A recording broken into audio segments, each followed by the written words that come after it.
Isang mangingisda nahuli sa paglabag ng municipal ordinance sa bahaging baybayin ng Calayan, Cagayan.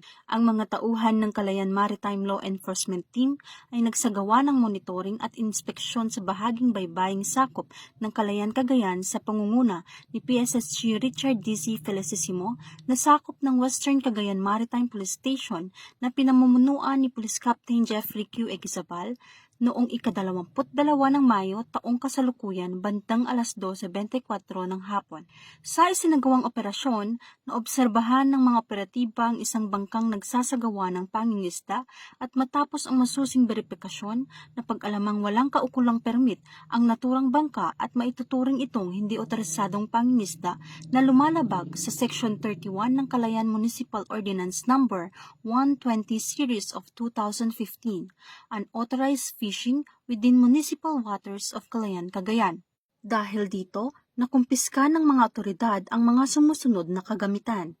Isang unit ng 18 HP Yamaha diesel engine na may tinatayang halagang 15,000 pesos, bangkang ginamit sa pangingisda na may tinatayang halagang 65,000 pesos at mga gamit sa pangingisda na may tinatayang halagang 5,000 pesos.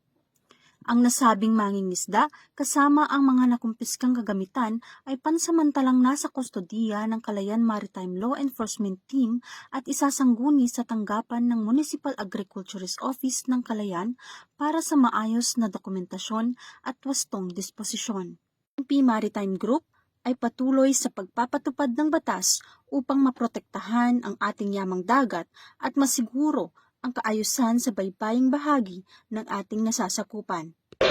Ako po si Police Corporal Matilde A. Ateneo, PNP Correspondent.